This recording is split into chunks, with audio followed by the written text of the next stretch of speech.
Under the marble arches of the galactic court of Carvel, the universe glittered like arrogance polished into stone. Hundreds of alien envoys shimmered beneath translucent banners, their eyes tendrils, and wings adjusting to the gravity field tuned precisely for diplomacy, not comfort.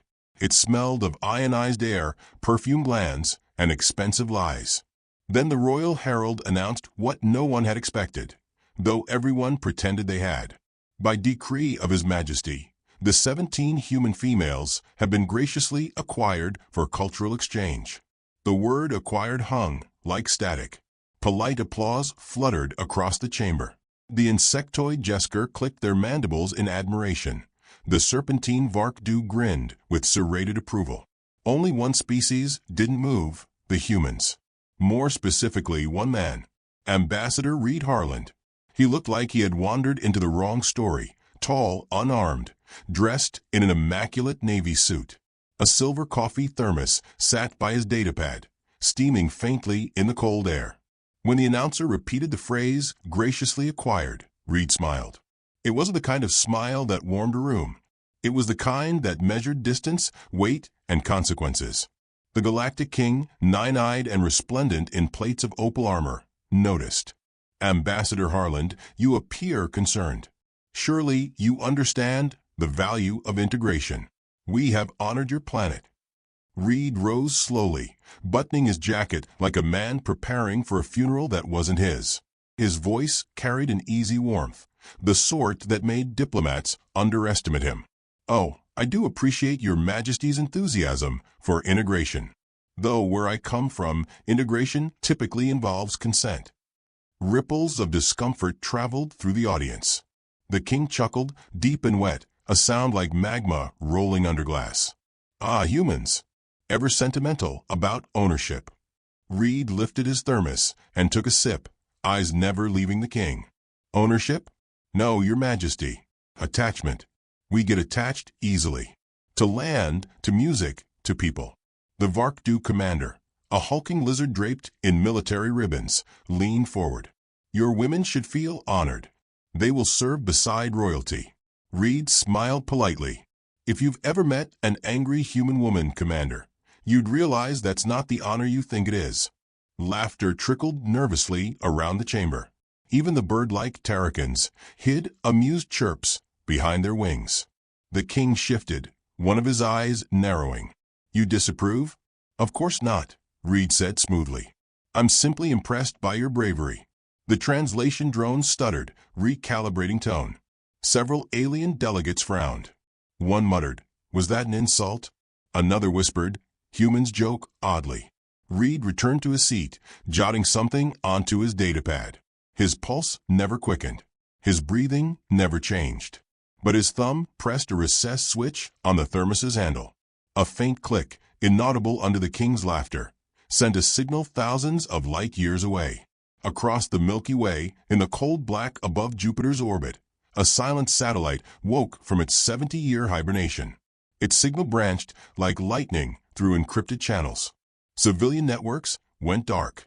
Social media feeds froze mid-scroll. The internet went quiet. Back in the court, an insectoid minister fluttered toward Reed. Your people go silent. Are they offended? He looked up with that same mild humor. When humans stop talking, minister, it usually means something's cooking. Confusion rippled through the council floor. The king tilted his massive head. You threaten the throne. Reed raised both hands in mock innocence. Threaten? Oh no, your Majesty. Humanity doesn't threaten. We schedule follow-ups. The alien delegates laughed again, but sounded forced now. The king's amusement dimmed. I admire your wit, human. Still, your species forgets its place in this empire. Reed sipped coffee. Funny thing about places, we keep rearranging them until they fit. At that, the king's nearest guards shifted stance, gripping plasma staves. Reed's eyes flicked to them once, brief, clinical, then back to the king. I'd advise against posturing. We humans have a superstition about royal kidnappings. Never ends well for the royal part. The hall darkened slightly as the solar filters adjusted to a sudden flare outside. From the viewport, streaks of light crawled across space, hundreds of human reconnaissance drones forming geometric constellations. Their presence shouldn't have been possible. Earth wasn't supposed to have this reach. The Terracan scholars whispered frantically. Their homeworld was neutral. Unarmed, we were told. How did they deploy that fast? Reed checked his wrist display as if reading weather updates. That flare? Solar turbulence. Happens when someone pokes our sun without permission. You might want to stop doing that. The king's laughter returned, louder but hollower now. You bluff well, human. You think your primitive fleets scare us. Reed nodded thoughtfully. Not scare. Confuse. Confusion's step 1. Step 2's regret. He tapped a final note onto his datapad. Instantly, the holographic banners above the chamber flickered. The grand imperial crest dissolved into static. For a heartbeat, every screen in the room displayed a single symbol. Earth's blue marble, rotating slowly, serene and small. Then it vanished. The king snarled, his crown crest pulsating crimson. You will explain this. I already did, Reed said softly. I told you we get attached. 17 women, your majesty. That's 17 attachments. Multiply that by 8 billion. A silence fell so heavy it seemed to warp gravity. The Varkdu commander leaned closer to the king, voice low. Majesty, their quiet frightens even my kind. The king slammed a claw against the dais. You presume to defy the empire? Reed met all 9 eyes without flinching. Empire? That's adorable. We tried that once. Didn't like the paperwork. The chamber's tension became a living thing, thick, electric, watching itself breathe. Then Reed smiled again, a small, tired curve that carried centuries of wars humanity had promised to never repeat. But don't worry. We'll send someone to discuss this properly. The king leaned back, exhaling smoke. And who will that be? Reed gathered his thermos and datapad, straightened his jacket, and began to walk toward the exit. Each footstep echoed like punctuation. Oh, someone much nicer than me, he said. Someone who doesn't need coffee to stay awake. Behind him, the alien envoys began whispering to their translators, cross-checking threat levels, calculating odds that Earth could actually resist. Reed didn't look back. At the doorway, he paused, half-turned, and regarded the throne once more. Your Majesty, he said, voice quiet but resonant enough to reach every ear. If you find those 17 women, please treat them gently. Humanity values our family. We tend to react disproportionately. The king smirked. And if we don't? Reed's eyes warmed with genuine pity.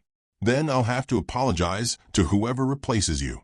He stepped through the archway and disappeared into the corridor, leaving behind a roomful of uneasy laughter and the faint smell of roasted coffee. Moments later, the court's external sensors detected something peculiar.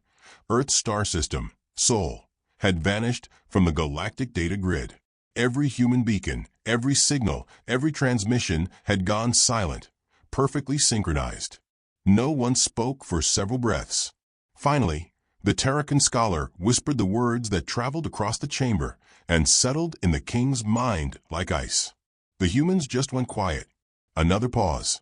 The king's eyes flickered uncertainly, scanning empty air as though searching for meaning.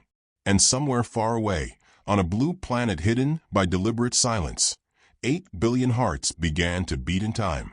Exactly 1,000 words. The banquet hall aboard the celestial maw gleamed like a cathedral made of greed. Light from 1,000 gas giant moons fractured through the hull's crystalline windows, painting the guests in shifting colors, emerald on the scaled, violet on the feathered, pale gold on the human. Ambassador Reed Harland walked its length with the calm of a man approaching an execution he'd scheduled himself. A chamber orchestra of living crystals played something slow and smug while alien courtiers whispered about the Earth incident. Everyone pretended not to glance at the 17 human women seated along the dais, their silver dresses reflecting the king's opal armor. They looked composed, but their eyes flickered, defiant sparks in a palace of predators. Ambassador Harland, boomed the king, his 9 eyes turning in slow sequence. You honor us with your presence, even after your planet's silence. Reed bowed slightly, smile polite enough to make the nearest diplomat nervous. Humanity values communication, majesty. We just prefer it be meaningful. He accepted a glass of something that hissed faintly and lifted it in toast. To cultural exchange, and to knowing when to stop. Polite laughter, strained and brittle, rippled across the hall. The reptilian Vark-Du general smirked. You mean surrender? Reed swirled the drink, watching reflections coil. We don't surrender, General. We reschedule. The laughter died faster this time. He took a sip, grimaced, and muttered, tastes like diplomacy. The humans among the staff pretended not to smile. Dinner arrived, plates levitating in neat formation. The king enjoyed spectacle. The galaxy called it dominance. He spoke between bites of living coral. Your people overreact. A few attendants taken for study, and you vanish behind firewalls. Entire star lanes shut down. Paranoid. Reed cut into something that blinked at him, unbothered. Not paranoid majesty. Prepared. The difference is usually about 20 minutes. One of the ministers, avian and trembling, leaned forward. Your planet lacks the means for retaliation. What could possibly be prepared? Reed dabbed his lips with a napkin. A question of etiquette, really. When we say please don't, we mean it once. The king chuckled, a molten sound. You bluff. That is charming. Reed's gaze drifted to the women. They weren't looking at him. They didn't need to. One tapped her spoon twice, a rhythm that made his pulse answer. Good. Still coordinated. He turned back to the king. Humanity is many things, impulsive, talkative, caffeinated, but not charming when angry. The king leaned forward. Then be angry. Show us. Reed's smile widened. Oh, Majesty, that's not how we do it. We outsource anger to engineers. Laughter again, uncertain. Overhead, the ship's chandeliers flickered as microprobes slipped through ventilation shafts, invisible as dust. Reed kept talking to mask the faint hum. You see, while your empire builds monuments, we build contingency plans. It's cheaper. The Vark-Du general slammed a clawed hand on the table. Enough riddles. You threaten the king in his own hall. Reed blinked innocently. Threaten? I'm networking. The king waved his general silent, amusement curdling into curiosity. You speak boldly for a species still using combustion engines. We found fire useful, Reed said softly. We never stopped improving it. At that cue, the windows trembled with a low vibration, the resonance of distant drives cutting through space at relativistic speed. The alien guests paused, unsure if it was music or warning. Reed lifted his glass again. Punctual. Explain, the king demanded. Solar observation vessels, Reed said casual. They're mapping your defense grid. Don't worry, we brought snacks. The king's laughter returned, forced. Still you bluff. Reed met his eyes, one by one, all 9. You took 17 women. Do you know what happens when 17 million fathers, brothers, and friends start checking their messages at once? He leaned forward, voice low. History reloads. The hall chilled. Even the living chandeliers dimmed instinctively. The king searched for humor and found none. You would risk extinction over so few. Reed's reply came quiet as breath. We don't count that way. A shrill alarm rippled faintly through the ship's distant decks before the staff muted it. Someone had triggered a security field, then another. The women on the dais began humming Amazing Grace, soft and steady, a sound so human it made the hall ache. Reed didn't look at them, only spoke over the melody. I told you attachment was dangerous. That's the sound of it. The king's composure cracked. You dare use sentiment as weapon? Reed laughed once. Sentiment built every weapon we own. Suddenly, holographic screens bloomed around the throne, status readouts flashing red. Fleet positions scrambled. Communication channels flooded with encrypted Earth code. Every line began with the same phrase, Garden Protocol initiated. The king rose, towering. What is this? Reed stood as well, setting his glass down carefully. You called it an acquisition. We call it bait. Guards leveled plasma lances, but the human only adjusted his cufflinks. Majesty, this dinner's been delightful, but I promised my people I'd bring dessert. May I take the ladies home? The king's roar shook the hall. You insolent ape. Reed tilted his head. Close, but no. We're gardeners now. He pressed a ring on his finger. The chandeliers flared blinding white, then went dark. Every guest translator crackled as a single calm voice overrode it, a human woman's voice, clear and commanding. 17 secured. Commencing reclamation. When the lights returned, Reed was gone. So were the 17 women. Only their humming lingered, echoing through the ship like a haunting promise. The king stumbled back into his throne, breathing hard. His generals shouted orders. The hull trembled under sudden warp interference. Holograms lit with frantic reports, satellite constellations turning inward, forming an impossible perimeter around the Empire's core worlds. Impossible, muttered the avian minister. They were primitive. Primitive species don't vanish stars from data grids, another snapped. Far beyond the window, distant suns flickered out one by one, their light replaced by faint human distress beacons broadcasting a single message in 20,000 languages.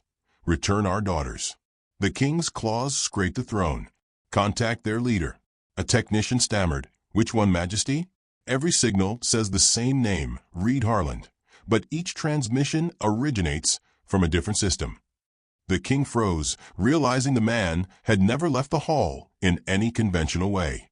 Multiplicity, digital ghosts, mirrored minds.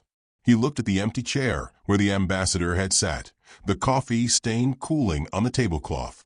Somewhere in that silence, the voice returned. Reed's this time, courteous as ever.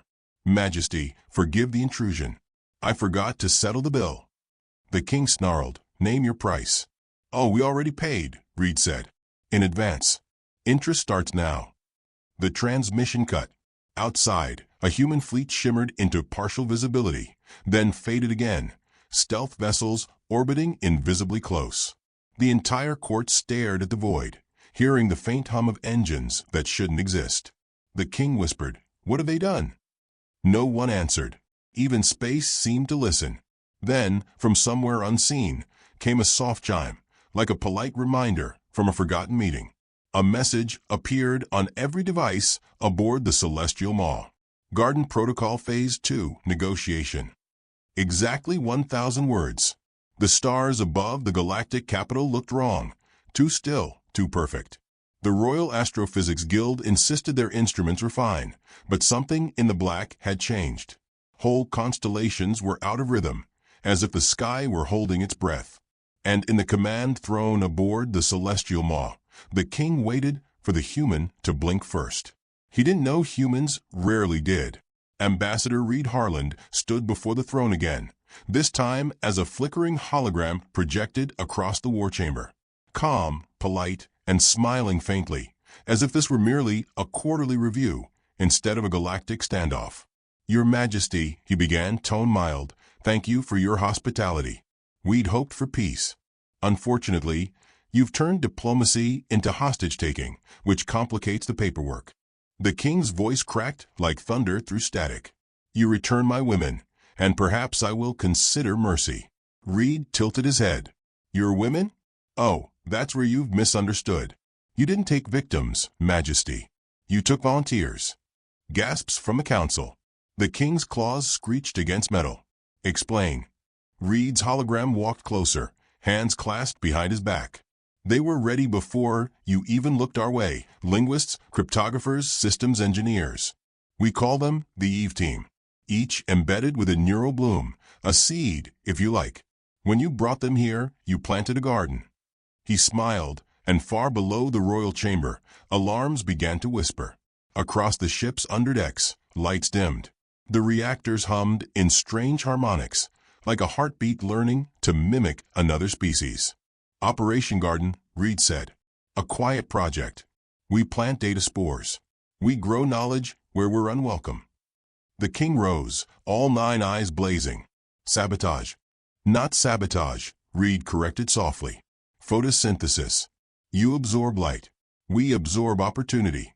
Across the galaxy, reports flooded in, factory planets shutting down, trade relays looping into endless folk songs, military databases suddenly filled with recipes and baby pictures. Some soldiers' armor screens displayed handwritten notes from Earth. Drink water. Go home. Wars canceled. Inside the palace, one of the captured women, dark-haired, composed, her wrist still marked by binding, stood in the corner of the hall. She looked at the king, then at the flickering hologram of Reed. "Protocol route confirmed," she said calmly. Her voice layered itself, repeating in dozens of frequencies the human ear couldn't make.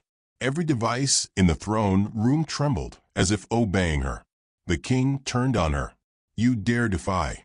But she interrupted him with something quieter, deadlier. "You hurt one of us. You touched all of us." Then she blinked, and the palace lights turned blue. Outside, entire defense fleets drifted helplessly as gravity controls inverted. Ships meant for invasion became satellites, pinned in place by invisible nets. Every alien commander screamed orders that dissolved into static. Human code moved like pollen, unseen but everywhere, rewriting the operating language of war itself. Reed's hologram watched the chaos with detached regret. "Majesty, we tried restraint, but you kidnapped empathy and forced it to adapt. You should have read our history before collecting our daughters." The king lunged toward the projection, forgetting it was intangible. His claws passed through light. "You will die for this." Reed's tone softened. "We already did. Several times. That's how we learn persistence." The throne room shuddered as the Eve team activated the garden's core. Data vines spread through the ship's architecture, blooming into glowing fractal shapes that pulsed with rhythm. To the aliens, it was infection. To humans, it looked like art. One of the other women, a silver-haired engineer, smiled faintly as she watched the network bloom. "Photosynthesis complete," she murmured. "Time to harvest." Outside, the Empire's communications grid realigned into a pattern. 17 nodes of light forming a human DNA spiral across the void. Every satellite, every beacon, synchronized perfectly with Earth's heartbeat. The message that pulsed through subspace wasn't just code, it was emotion translated into mathematics. Fear, love, memory, grief. Entire alien fleets stopped firing, overwhelmed by feelings they couldn't name. Some cried, though they had no tear ducts. The king staggered, clutching his temples, as the human pattern pressed against his mind. "What have you done?" Reed's image stepped closer until his voice seemed to whisper directly in the king's skull. "Empathy virus, Majesty. We call it Eden. Not fatal, just educational." Through the viewports, alien commanders watched their own soldiers drop weapons and sit quietly, staring at stars. Ships drifted into formation like constellations forming prayer shapes. The galaxy, for the first time, listened. The king tried to roar, but it came out as a sob. "End it." "I can't," Reed said gently. "You started it when you called them property." One of the human women approached the throne. Her chains fell away, melted by the nanofield now singing through the walls. She knelt, not in submission, but ceremony. "Majesty, the lesson's simple. You wanted obedience. You got reflection." He looked down, bewildered. Reflection. She raised her hand. The polished floor rippled, showing him not his body, but images. Worlds he'd conquered, species enslaved, cities burning under his decree. And among them, flashes of Earth. Children in fields, oceans vast and unbent. The 17 women walking into light. "We show you what you create," she said softly. "So you stop calling it creation." The vision shattered with a sound like glass sighing. The king fell back, trembling. "Mercy," he whispered. Reed's hologram gave a small, weary nod. "Humanity always grants mercy. Once." The Eve team moved as one, palms pressing to the walls. Energy flowed outward, rewriting the ship's navigation to lock every royal vessel in orbit.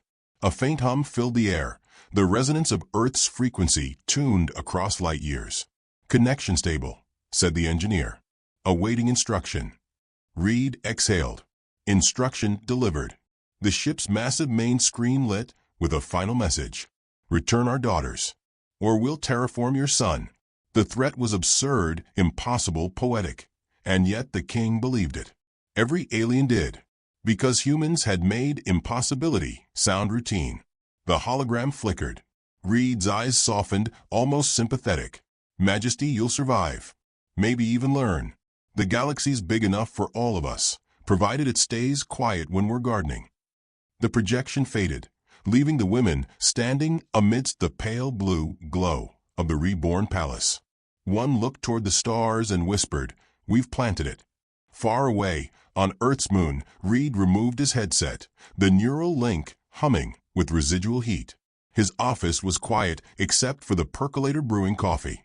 He poured a cup, stared at the steaming surface, and murmured, "Now let's see what grows." Behind him, holographic maps updated, 17 glowing points spreading across the galactic grid, branching outward like vines. Each pulse carried a message, gentle but undeniable. Empathy, coordination, unity. Humanity's new garden. Reed smiled faintly. "We don't conquer majesty," he said to no one. "We cultivate." Then, as the system synchronized, a single unexpected ping echoed through the room. A transmission from deep space. Source: Royal Flagship, Celestial Maw.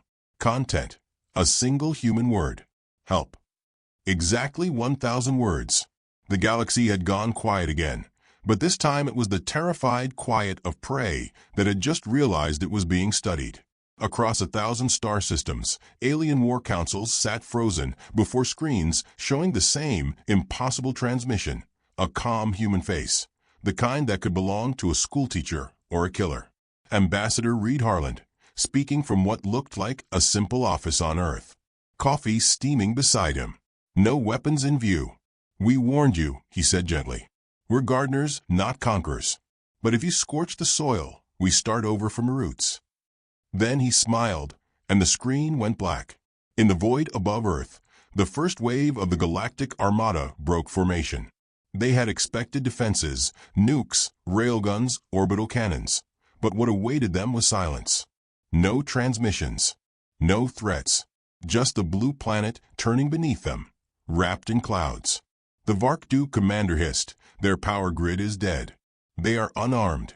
His second-in-command clicked nervously. "Then why can't we scan the surface?" A moment later, every ship's system blinked. "Welcome to Earth. Please wait. Patching security update." And just like that, their targeting systems collapsed. Back in the galactic capital, the king paced before the throne, breathing in short, furious bursts. His ministers huddled behind data screens that now displayed poetry instead of telemetry. One read aloud, voice shaking, "You took daughters. We taught mothers to code." The king roared, "Destroy the human world." But when the order transmitted, the fleets did not move. Out there in the cold, every alien pilot stared at their control panels, which now played Earth music, soft jazz, and something called Johnny Cash. The rhythm seeped into their bones like prophecy. Ships began drifting, no longer fleets, but lost children. Reed's voice returned on every frequency. "You see, Majesty, war for us is just math with feelings. You hit us. We calculate forgiveness. You keep hitting, we change the equation." On the Celestial Maw, the captured Eve team stood amid glowing vines of data still spreading through the ship's walls. The eldest, Miriam, leaned on the throne rail, her eyes reflecting starlight and exhaustion. "He's escalating," she said quietly. The younger engineer, beside her, shook her head. "No, he's harvesting." They looked through the viewport as the first human retaliation unfolded. It started small, a single satellite igniting over the Empire's core world. The flash was brief, almost pretty. Then every reactor on that planet flickered off, as though someone had politely unplugged it. The oceans calmed. The skies dimmed. The Empire's capital city, where arrogance had been built into the skyline, fell into candlelight. And from that silence, new light appeared in orbit. Ships. Human ships. But they weren't metal. They were grown, sleek, bioluminescent vessels shaped like petals. Their surfaces rippled with living circuitry. They moved in perfect unison, without radio chatter, like a single mind politely clearing its throat. A message radiated from them in elegant Morse. "We don't invade. We replant." The alien admirals panicked. Hundreds of battleships opened fire. Lasers carved through space, lighting it like a festival. Yet the human fleet shimmered, then vanished. The beams passed through afterimages, leaving only the faint scent of ionized ozone and coffee. A new transmission cut across every channel. The same two words, spoken with unbearable calm. Phase 2. Above the second planet, the human fleet reappeared, no longer pretending to be peaceful. They dropped canisters into the atmosphere, non-lethal, microscopic, self-replicating dust that dismantled weapon circuits molecule by molecule. Every alien gun turned into sculpture. Fighters lost propulsion mid-dogfight, drifting through space as the human fleet surrounded them, engines glowing pale blue. Reed's voice came through once more. We used to call this diplomacy. You might call it gardening. Meanwhile, on the celestial maw, the king stared at the evolving patterns crawling across his ship's walls, shapes resembling vines and neurons. "Stop it," he screamed. "Cut them down." Guards slashed at the walls with plasma blades. The vines retracted, then grew back stronger, forming luminous human words. "Be kind." The king turned to Miriam. "What are you?" She met his gaze steadily. "Evolution with good manners." He struck her across the face. She didn't flinch. "You misunderstand your situation," she said softly. "This isn't revenge. It's pruning." Outside, alien communications networks imploded under the weight of human algorithms. Their translation hubs began spitting out nonsense phrases, snippets of literature, jokes, lullabies. Entire governments fell into paralysis as their orders returned rewritten with strange human signatures. "Be patient. You'll understand soon." By the fourth day, the war had stopped resembling war. It looked like a correction. Planets that had traffic slaves found their atmosphere processors reversed. Oxygen thinned until everyone fled. Weapon depots reconfigured themselves into hospitals. Broadcast towers began transmitting human educational archives in every language. No shots fired. No armies marching. Just quiet reprogramming. An empire becoming something else against its will. The king retreated into his war chamber, trembling. This virus, it spreads faster than light. Reed appeared again, life-size now, his expression tired but still courteous. "Not faster than light," he said. "Just faster than ego." "You've destroyed my empire," the king spat. Reed shook his head. "You destroyed it when you kidnapped empathy and called it victory. We're only cleaning up the debris." For a long moment, they stared at each other, predator and gardener, ruler and witness. Then the king whispered, "If we surrender, will you stop?" Reed's voice softened. "If a forest asks forgiveness after burning, do the trees stop growing?" The king's composure crumbled. He fell back into his throne, clutching his head.